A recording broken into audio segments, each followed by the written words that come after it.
Santa Colomba de Curueño es un municipio perteneciente a la provincia de León, situado en el extremo sur de la mancomunidad del Curueño, en un estrecho valle de pastizales y parte sedimentaria formado por el tramo final del río Curueño hasta su unión con el río Porma. Uno de los elementos patrimoniales más distintivos es el Castillo de San Salvador, emplazado en la loma izquierda del río Curueño, en las proximidades del pueblo, tras recorrer 2 kilómetros de inclinada subida. Su posición privilegiada ha sido aprovechada por diversas culturas durante siglos, según reflejan los restos arqueológicos. Gracias a los trabajos de distintas instituciones leonesas, el castillo se ha puesto de manifiesto con todo el perímetro amurallado y la combinación de un sistema defensivo híbrido mediante la amalgama de muros de mampostería con otros de fábrica de tapial, con fases constructivas diferenciadas y momentos históricos heterogéneos. La superficie de la fortaleza es de 1.400 metros cuadrados, con una cerca levantada a base de arcillas y gravas de pequeño tamaño y grandes refuerzos de piedra en las esquinas. El castillo contaba con un sistema de cisterna o aljibe para el almacenamiento de agua de lluvia, así como un foso de protección que recorría todo el perímetro defendido. Esta primera edificación se correspondería con el castillo en un diploma referido a él de mediados del siglo X, otorgado por el rey Ordoño III a la Catedral de León. En una segunda fase, la fortificación se reforzó mediante torres integradas en la muralla en los puntos más estratégicos, así como en los más vulnerables. Del mismo modo, se construyó una torre principal más preponderante y visualmente llamativa, con un propósito jerarquizador del baluarte apostado en el flanco este. También servía de sistema de control del contorno al flanquear la puerta de acceso al recinto. El foso perimetral se mantuvo operativo durante toda la existencia del castillo, incluso se vio ampliado con el paso de los años, tanto en profundidad como en anchura.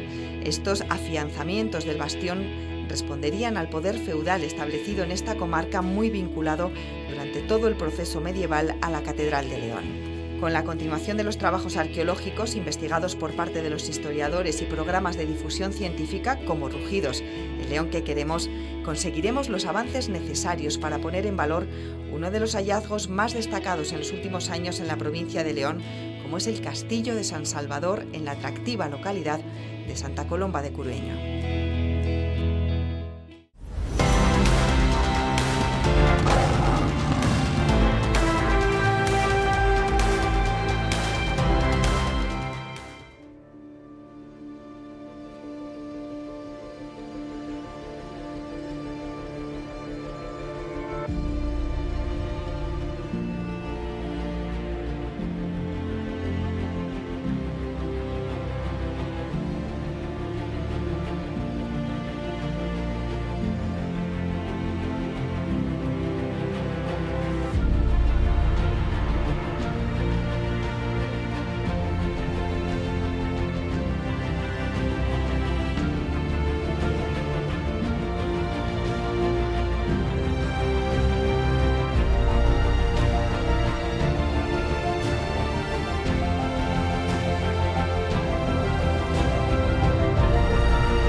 ¿Qué tal? Buenas tardes, bienvenidos un día más, bienvenidos al Ocho León, bienvenidos a un nuevo programa de Rugidos, segunda temporada en el Ocho León, segunda temporada de Rugidos, para buscar, para concernir ese león que queremos todos. Hoy nos hemos desplazado a una bella localidad, estamos en Santa Colomba de Curueño, con un enmarque maravilloso, con un sitio desde el punto de vista patrimonio ecológico fantástico, un sitio desde el punto de vista patrimonial realmente maravilloso, que nos van a poner en situación distintas personalidades, distintos expertos de las materias que vamos a abordar.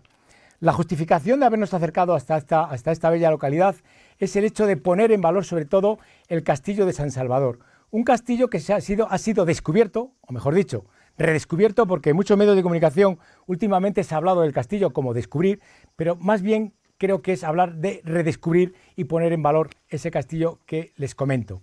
Un castillo que no solamente tiene Santa Colomba, puesto que tiene mucho patrimonio. Aquí tenemos la ermita de Santana, la ermita del Cristo, vidrieras, retablos, un montón, infinidad de patrimonio de carácter museístico que también hablaremos a lo largo y ancho del programa. También, como no podía ser de otra manera, hablaremos de tradiciones, de cultura, de aquellas cuestiones patrimoniales, de folclore, de todo aquello que incumbe a la localidad de Santa Colomba de Curueño y a las 8 bellas localidades que integran el municipio. Como les digo, para ello hemos traído hasta aquí, han tenido la gentileza de venir distintas personalidades de distintos y variados medios de trabajo, instituciones que colaboran desinteresadamente con la 8 León. Y ya sin más dilación, para no perder más tiempo y no robarles a ellos sus minutos clave para poder describir todo esto que les hemos contado de forma previa y somera, vamos a dar paso a Basilio Martínez González, que es el alcalde de Santa Colomba de Curueño. Basilio, cuando quieras, tienes la palabra.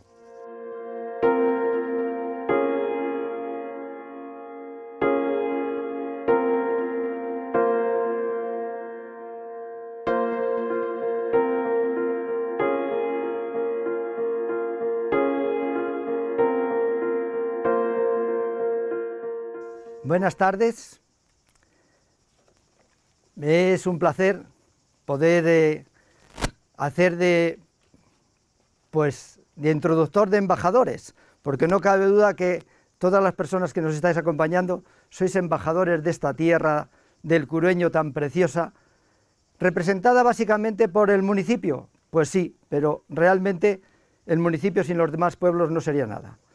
Mi nombre es Basilio Martínez, soy el alcalde de Santa Colomba de Curueño y estoy encantado de contar con la presencia de todas estas personalidades de la vida política, de la vida pública y de la vida social, a los que tengo que agradecer sinceramente el que hayan tenido la gentileza, la amabilidad y el detalle de querer participar y querer colaborar con esta televisión, que no cabe duda que se interesa por los temas de la tierra, y por eso la verdad es que estamos muy contentos de tenerles aquí con nosotros y de que den vida y luz a nuestras riquezas artísticas, culturales y patrimoniales. La verdad es que no es fácil, no es fácil. Cuando se recuperó la ermita, hace unos 26 años o 27, estaba totalmente en el suelo, y la gente del pueblo pues iban trayendo las piedras como podían, en camiones pequeños, a veces en animales, y toda la gente de hacendera colaboraba para que la ermita saliera adelante. La verdad es que fue un esfuerzo importante y bueno, pues ha tenido su fruto. Hemos conseguido que se mantenga y que poco a poco le hayamos dado un poco más de vida, un poco más de aire y un poco más de interés, que creo que, bueno, por las instituciones poco a poco han mostrado interés. Realmente nosotros tenemos que reconocer que una de las instituciones que más nos ha ayudado, yo diría que todas han intentado, pero quien más nos ha ayudado ha sido la Diputación Provincial, que realmente, bueno, pues es un poco a donde nos acogemos los pueblos, las juntas vecinales y, bueno, pues el ayuntamiento, que sí que ha colaborado también con todo lo que es la recuperación del patrimonio local, porque este edificio es de la Junta Vecinal, aunque el ayuntamiento colabora e intenta apoyar un poco, pero es la Junta Vecinal, lo mismo que toda la riqueza forestal. Todo es de la Junta Vecinal y bueno, es el entorno en el que nos movemos y del que nos nutrimos para conseguir mantener nuestros presupuestos. Es verdad que a veces uno solo, una persona sola, un presidente solo no es capaz, tiene que solicitar la ayuda de más gente y por eso lo que se trata es de hacer ver a todos los pueblos y todas las tierras de la comarca que si la gente colabora con los responsables de las juntas vecinales, que son los que realmente administran estos bienes, pero hay que administrarlos bien administrados, como pasa con Santa Colomba, que se administran bien y por eso conseguimos que el patrimonio florezca y se pueda salir a la luz. Y yo creo que viendo las cosas desde este punto de vista nos podemos permitir el seguir aumentando y seguir apoyando cualquier gestión y cualquier idea o planteamiento que nos permita dar un poco más de vida y ánimo a nuestra comarca. Creo que merece la pena, es algo que animamos a toda la gente que esté dependiendo de nuestro municipio, que les animamos a que en cierta manera sigan un poco, bueno, pues un poco a nuestro lado, y entre todos iremos dando pasos que nos lleguen a permitir ver en un próximo o quizás no tan próximo momento que tengamos algunas otras, bueno, pues sobre todo necesidades cubiertas, como sería la telefonía y la televisión, que ahora mismo es uno de los problemas que tiene la gente de los pueblos. La cobertura de telefonía móvil, de televisión y sobre todo de internet, con el despliegue total de la banda ancha, que es algo que se necesita como el agua, porque esta comarca, si no tenemos un poco más de cobertura de internet y de cobertura de móviles, se nos muere. Y es una pena, porque la comarca merece todo el cariño, toda la atención y sobre todo el esfuerzo que podamos ofrecerla. Es poco porque nuestra comarca puede tener vida, pero si no tenemos la cobertura de los medios, sobre todo audiovisuales, y los medios económicos poco a poco los vamos consiguiendo, porque de hecho, bueno, pues ahí tenemos el castillo, que ya tiene aprobada una segunda fase de 300.000 euros, que yo creo que nos va a permitir dar un nuevo empuje al castillo, que es importantísimo, pero creo que sin el esfuerzo de la gente no se podrá conseguir dar buen final a todas nuestras ilusiones, todas nuestras pretensiones y sobre todo, bueno, pues la gran ilusión que tiene este municipio, que es ver que la comarca tiene vida, y si no tiene vida, entonces apaga y vámonos.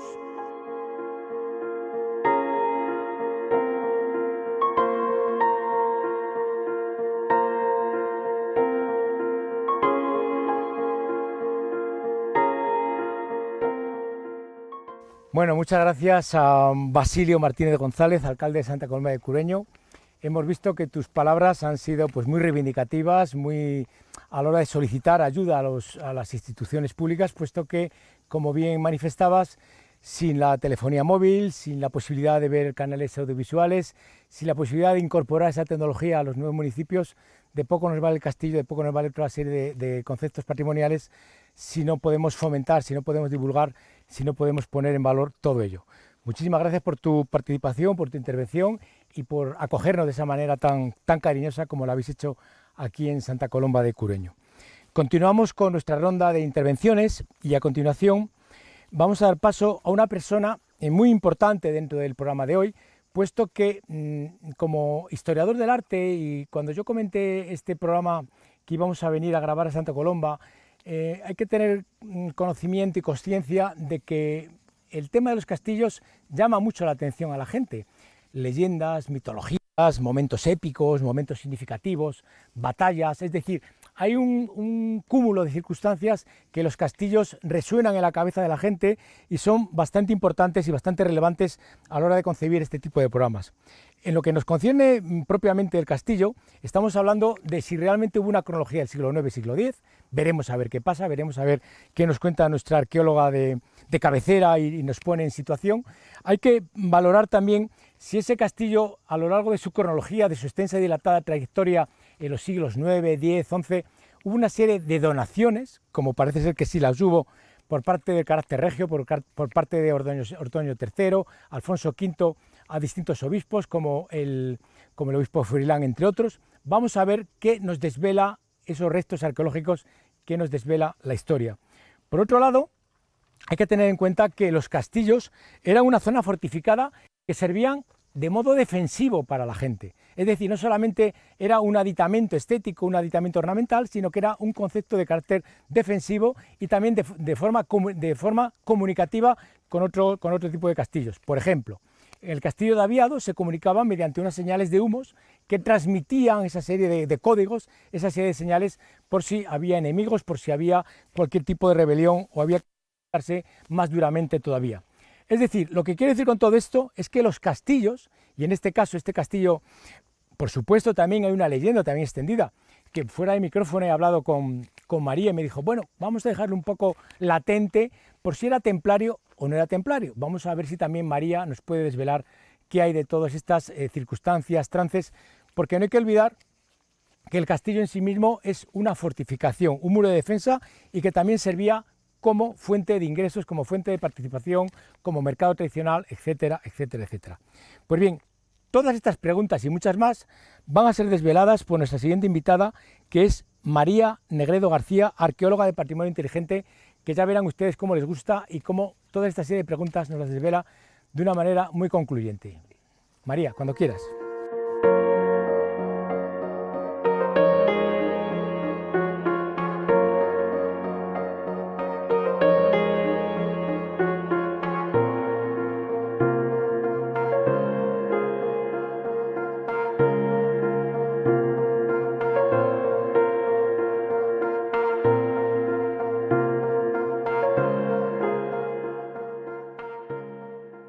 Buenas tardes, desde el Castillo de San Salvador en Curueño, en un emplazamiento especial, especialmente destacado, en el extremo de un espigón, con un especial valor geoestratégico, desde donde se controla, se vigila, se defiende, se tiene propiedad de todo un territorio, de la parte media y baja del río Curueño. Desde este emplazamiento tenemos constancia a través de los documentos depositados en la Catedral de León de la ubicación de un castillo.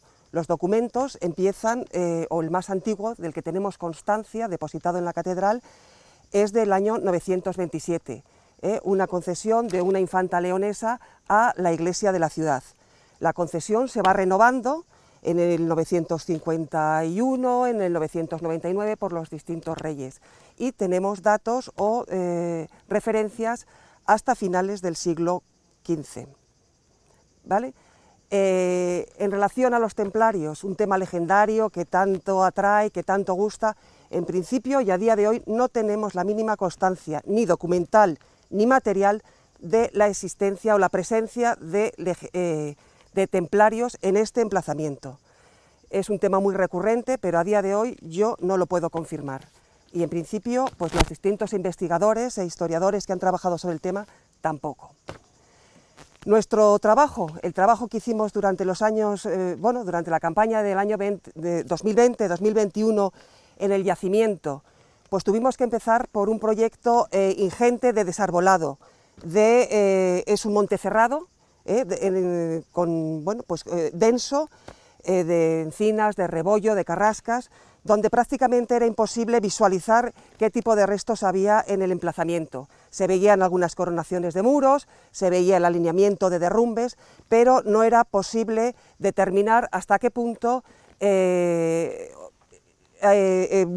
lo que daban de sí los restos y sus características y técnicas. Se empezó con esa labor ingente de limpieza general de todo el emplazamiento y empezó el proyecto de documentación arqueológica. En esta primera fase no se ha hecho un estudio de secuencia estratigráfica arqueológica detallada. Había tanto que hacer en el proceso de limpieza y determinación del espacio, que lo que se ha hecho es una limpieza de los derrumbes, un primer acercamiento al yacimiento. Por lo tanto, los restos que tenemos se circunscriben al perímetro. Hemos sacado todo el perímetro defensivo del castillo, la muralla, un segundo alineamiento de antemuralla y bueno, está el foso también en el que no se ha intervenido por ahora. los restos son de notable interés y mucha singularidad. ¿Qué hemos sacado? Pues hemos sacado restos que después de los estudios y de todo el tratamiento que procede después de una intervención arqueológica, pueden separarse o diferenciarse en dos fases fundamentales, dos fases constructivas. Una, todo un perímetro, sabemos que había todo un perímetro de muralla terrera. Terrera es construida con un sedimento arcillo-arenoso, con mucha grava, sin apenas material intrusivo, muy homogéneo, procedente del propio espacio, de la propia geología, del terreno, del emplazamiento en el que estamos, de los cerros, que batido y apisonado se construyó mediante encofrados de madera. Todo ese perímetro describe la planta de un castillo, de un primer castillo, una planta de tendencia cuadrada, bastante regular, de unos 1.375 metros cuadrados de superficie interna, sin torres. Lo que hemos encontrado a día de hoy en las esquinas son muros construidos con mampostería y cal, trabados con mortero de arena y cal, que refuerzan las esquinas. Solo se conservan de ese primer momento o de ese primer castillo las esquinas del sector norte, del tramo septentrional. Todo el flanco sur prácticamente está enmascarado, está suplantado por las construcciones que se hicieron en épocas posteriores. Un castillo no es un elemento estático, sino que es un elemento dinámico que, como todo elemento patrimonial, empieza con unas condiciones y va evolucionando y creciendo en otras. Esa es la constancia que tenemos, un castillo construido con fábrica de tapial. ¿A qué momento pertenece? Pues entendemos que puede formar parte del primer castillo, tal vez, que en los documentos se señala como la concesión del rey Ordoño III a la institución eclesiástica de la Catedral de León. ¿Qué más hemos encontrado? Pues el mismo castillo, y en el mismo perímetro vemos que hay otra serie de técnicas y elementos constructivos y arquitectónicos, que ya están construidos con mampostería, con piedra trabada con mampostería, careada y mucha cal. ¿Qué son las torres? Estas segundas torres refuerzan y mejoran la defensa del primer castillo terrero. Todos los elementos de mampostería que hay en el castillo forman parte del segundo momento o fase constructiva documentados hasta el momento. Hay las torres del lado sur, en ambas esquinas, una torre intermedia en el flanco norte, en todo el paramento que hay en la zona central, otra torre más se construye en este segundo momento cerca o próxima o colindante a la esquina noroeste del castillo terrero. ¿Qué tienen de peculiaridad estas torres? Son torres macizas, sin entrada, por lo menos en la base, en el primer tramo. Y llama la atención, o es interesante señalar, que tienen inscrita en su interior las torres, el alineamiento terrero. ¿Con esto qué se consigue? Reforzar la estructura, ahorrar material, porque aprovechan la cimentación de la muralla de tapial para reforzar la base en este momento, en esta segunda fase. No sé si de alguna manera sois capaz de transmitir este tema, porque es muy importante. Se sigue manteniendo el recorrido, el perímetro de tierra, y se refuerza con elementos de piedra, de mampostería. Hemos encontrado muy poco material, porque ya os digo que estamos en una fase de desbroce y de encontrar, de limitar el perímetro. Nos falta futuras intervenciones en el interior para conocer la distribución interna de los espacios y todo lo que pueda dar de sí el castillo en el interior. Hemos también despejado todo el antemural o la línea defensiva paralela por el exterior a unos 3 metros y medio al exterior del castillo que reforzaba la defensa antes de llegar al foso. Se han encontrado algunos elementos proyectiles pétreos, los bolaños, los famosos bolaños, destinados pues a la defensa del castillo. Son elementos característicos de la artillería de finales del siglo XIV y finales del siglo XV. Y bueno, poco más. La cerámica también nos lleva, la escasa cerámica que hemos conseguido encontrar entre el material de derrumbe, pues también es característica de estos momentos del final de la Baja Edad Media. Y por el momento, bueno, pues esperamos que en un futuro se puedan detallar muchos más detalles del proceso constructivo y de la evolución histórica, arqueológica y patrimonial de este excepcional castillo de San Salvador.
Bueno, muchas gracias a María Negredo García. Ha sido muy didáctica, muy divulgativa, muy entretenida tu intervención, con 8, 10, 12 ideas fundamentales. Creo que nos has clarificado muchísimo todas esas dudas que yo había planteado al principio sobre los templarios, las dimensiones. Nos has hablado de esos 1400. Pensé que era más grande, sinceramente yo pensé, me lo imaginaba con un poquito más de recorrido. El tema de los bolaños, el que tenía un carácter defensivo, el tema de la comunicación, yo creo que ha sido muy concreta, muy concisa, y muchísimas gracias por tus aportaciones. Y yo creo que, como te dije al principio del programa, gran parte de todo esto iba a pivotar alrededor de tu intervención, y no nos has defraudado, y por supuesto nuestros espectadores estarán encantados de haberte oído. Muchas gracias, María Negredo García, arqueóloga de Patrimonio Inteligente. Muchas gracias. Nuestro siguiente invitado va a ser Marisa Balbuena Rodríguez, que es historiadora del arte. Es una colega, una compañera a la cual estimo y quiero mucho, y es aparte también gestora cultural, y trabajó en el Ayuntamiento de León, en la Concejalía del Departamento de Cultura, en todas estas materias relacionadas con patrimonio, con cultura. ¿Por qué la hemos traído aquí? Bueno, pues que queremos que focalice, que centre un poco toda esta cuestión patrimonial, hasta qué punto se puede divulgar, se puede centrar y se puede vender, entre comillas, este patrimonio. Como gestora cultural, como experta, nos va a clarificar y nos va a apuntar un montón de ideas que seguro que nos van a ser muy destacadas a lo largo de nuestro programa. Marisa Balbuena Rodríguez, cuando quieras te doy la palabra y nos cuentas tus percepciones sobre ello.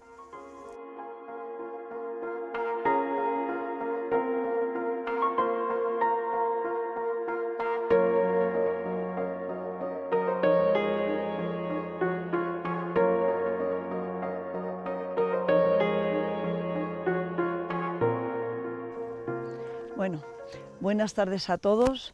Yo sé que estamos entre amigos, pero siempre es un poquitín de duro enfrentarse a unas cámaras, sobre todo, ¿verdad? Lo primero, yo creo que agradecer la acogida de Basilio, que ha sido muy amable con los invitados que estamos aquí. Agradecer a Javier que podamos presentar ante la Televisión 8 de León, a la que queremos tanto y la que tanto hace por León. Y quería decir una cosa mía personal con respecto al lema. Me gusta lo de rugidos porque estamos en León. Entonces debemos aprender, no debemos aprender a rugir.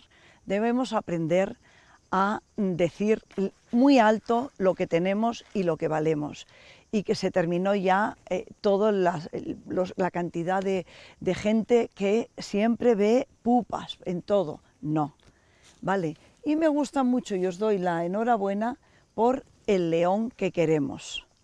No es que esté reivindicativa, es que yo siempre he sido así. Siempre pienso que tenemos un león muy importante, tanto ciudad como provincia, una provincia con una cantidad de biodiversidad, de monumentos, de paisajismo, de geología, de todo, que tenemos que reivindicar. Y esto yo siempre, en todas mis intervenciones, siempre intento decirlo muy alto y muy claro. Por favor, el victimismo dejémoslo a un lado, y hoy estamos aquí en Santa Colomba de Curueño, reivindicando, no, poniendo en valor el patrimonio que tienen. Tienen un patrimonio de ermitas, tienen un patrimonio de lugar parroquial, de iglesia parroquial, el castillo de San Salvador, pero también tienen un patrimonio paisajístico muy importante. Tienen un valle que es muy especial, que es el Valle del Curueño, que después vierte sus aguas al Porma, y es como si dijéramos estar entre dos ríos. Eso es un patrimonio muy grande y muy importante, con una gran riqueza paisajística. Todo esto hay que ponerlo en valor. ¿Por qué digo todo esto antes de empezar mi intervención a través, diríamos, alrededor de la cultura y el patrimonio? ¿Por qué? Pues porque la vida de un pueblo no es solamente la gente, el bar, lo que hablamos, no. La vida de un pueblo es lo que tiene el pueblo. La vida de, mira, precisamente tenéis una persona que a mí me gusta mucho, Ángel Fierro, que ha sabido dar importancia a todo lo que tenéis. Él ha hablado de cómo gestionar el patrimonio que tenéis, tanto el material como el inmaterial. Él ha sabido hacer un resumen histórico, un resumen arqueológico, ha sabido dar diríamos, la fuerza que tiene este paisaje, la importancia. Ha sabido dar la fuerza y la importancia que tiene el paisaje y el paisanaje. Eso es muy importante. Hay que hablar y hay que reivindicar las costumbres que tenemos, los topónimos, las historias, todo esto que hay en cada uno de los pueblos. Yo siempre digo que la cultura no se puede aplicar igual en Santa Colomba de Curueño y todo el municipio, que en León Capital o en Madrid o en cualquier otro lugar. Cada uno tenemos nuestra riqueza, y esa riqueza es la que tenemos que saber, primero, aprender, segundo, valorar, y tercero, dar a conocer. Para eso yo creo que estamos los historiadores, María como arqueóloga, que nos has dado una lección muy didáctica, como dice Javier, y los gestores culturales. Los gestores culturales en un ayuntamiento son muy importantes. ¿Por qué? Porque tenemos todo, pero a veces no sabemos venderlo. La misma ciudad de León no lo sabe vender, y eso a mí me da mucha pena, porque no quiero poner aquí ahora precisamente ante las cámaras otros lugares que nos dan ejemplos. Si otros lugares tienen lo que tenemos en León, de verdad estarían dando saltos. Vamos, me gustaría poner ejemplos, pero vosotros lo sabéis también, ¿no? Entonces, quiero que primero conozcamos nuestro lugar, nuestra historia, nuestra arqueología, nuestro paisaje, nuestro paisanaje, la historia de los grandes que han pasado por estos pueblos. Y después, la importancia del paisaje. Sabéis que en cantidad de lugares de León vienen universidades del mundo, sobre todo yo conozco de universidades de los Países Bajos, de Inglaterra y de América, que vienen a estudiar la geología que tenemos aquí, los puntos importantes que tenemos aquí geológicamente hablando. Pues eso hay que ponerlo en valor y hay que darlo a conocer. Por lo tanto, cada lugar en el que estemos es un mundo, y hay que centrar lo que tenemos. Y una vez que sabemos lo que tenemos, lo estudiamos, pues lo daremos a conocer, ¿de acuerdo? Voy a dar solamente 2 pinceladas, porque mi trayectoria, tanto de estudios como de trabajo, pues ha girado alrededor de la educación, la biblioteconomía, la historia del arte, y después he trabajado en lugares tan diversos como en Diputación de León. En Diputación de León trabajaba en varios pueblos de la provincia y allí poníamos en valor lo que allí había. Que había habido, por ejemplo, bodas importantes, tradicionales, esas bodas las recuperábamos y las volvíamos a poner, las volvíamos a enseñar. Se llamaban tardes culturales y había gente, niños, pues igual desde 8 o 10 años, hasta pasando por jóvenes, hasta personas que tenían 90 y tantos años. Hacíamos talleres de prensa, talleres de recuperación de costumbres, talleres de estudio del paisaje. Eso me parece muy importante, Basilio, que aquí también se haga, como ideas que puede dar una gestora cultural sencilla como yo, ¿de acuerdo? Y después darle las gracias también a Ángel Fierro porque os ha ayudado mucho a dar a conocer lo que es esta zona que es tan importante. Yo también, como idea general, como idea muy concreta, no general, perdón, todo esto sería muy bonito hacerlo a través de filandones, filandones en Navidad, filandones en Semana Santa y filandones en verano. ¿Por qué? Porque los mayores tienen que enseñar a los jóvenes y a los niños lo que aquí se ha vivido. Y eso no se puede morir. Canciones, romances, historias. Eso no se puede morir, eso tiene que transmitirse de generación en generación y por lo tanto hay que buscar una fórmula de transmisión, ¿de acuerdo? Entonces esa es una de las ideas sencillas pero que me parece importante para que en pueblos, en lugares tan bonitos como este. Después a mí me gustaría dar una idea un poco, diríamos, novedosa para mi modo de ver, porque yo quiero ver el curueño como un fluir del agua, un fluir de la tradición, un fluir de la historia, un fluir del conocimiento, un fluir del paisaje. Y eso, como idea simbólica, lo podéis centrar en el curueño. Ya hizo Llamazares algo muy importante poniéndose en el mapa con su libro maravilloso. Y eso sí que se puede seguir hablando de todo lo que él ha escrito sobre esta zona. Y ahora, como diríamos, quiero leer algo que no quiero que se me olvide y por eso lo quiero leer. Es mío, pero lo quiero leer. La cultura, con mayúsculas, todas. Esta palabra procede del latín cultura, claro, cultivar. Sabéis que la tierra sin cultivar pues produce abrojos, produce cero. La tierra quedaría yerma, ¿no? Lo mismo ocurre con nuestras mentes. Si no es a través de la cultura, que nos haga vibrar, que nos haga aprender, que nos haga sentir, que nos haga ser felices, porque hace feliz la cultura y por eso a Emilio, que está aquí presente entre nosotros, hay que agradecer lo que está haciendo Diputación, dando a conocer en tantos lugares de la provincia de León. Eso hay que apoyarles en todo. También el Ayuntamiento de Santa Colomba o el Ayuntamiento de León, pues la cultura trae mucha riqueza a los sitios y eso no todo el mundo ni todos los políticos lo saben. Yo siempre he intentado luchar por eso, que sepan que la cultura atrae a la gente y atrae dinero y atrae inversiones. Entonces, yo diría otra cosa, hoy lo procedente sería la unión de cultura y cotidianidad. Me parece muy importante esto, de modo que la cultura se proyecte sobre lo cotidiano y, a su vez, lo cotidiano fuera parte de inspiración de esta cultura.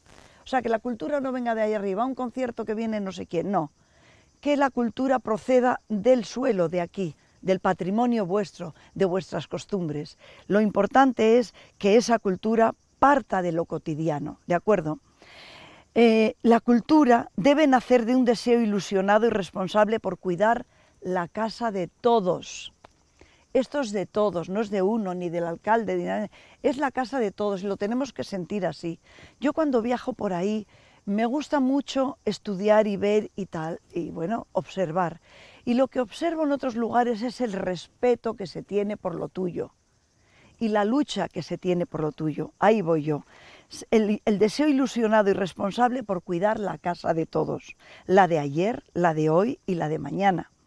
En esta casa solo caben actitudes y propuestas con olor a paz, me parece que hoy día hay que decirlo muy alto, y con sabor a respeto, respeto por lo que tenemos.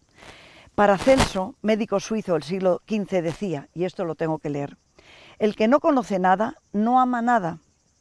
El que no entiende nada, no ve nada. Pero el que conoce y entiende, también ama, también ve. Cuanto más se conoce, más se puede amar. Quienes se imaginan que todos los frutos maduran al mismo tiempo que las fresas, no saben nada de las uvas. Entonces yo les decía mucho en mis talleres, en mis clases, cuanto más se ama el patrimonio, más te gusta. Cuanto más conoces una ermita como esta, más te gustará. Y cuanto más te gusta, cuanto más conoces las costumbres de un pueblo, más las amarás. Como colofón final yo diría, cuanto más se conoce un paisaje, cuanto más se conoce un monumento, cuanto más se conoce una música, cuanto más se conoce un pueblo, cuanto más se conoce el municipio de Santa Colomba de Curueño, más se amará. Trabajo nuestro es darlo a conocer y por lo tanto enseñarlo a amar. Muchas gracias.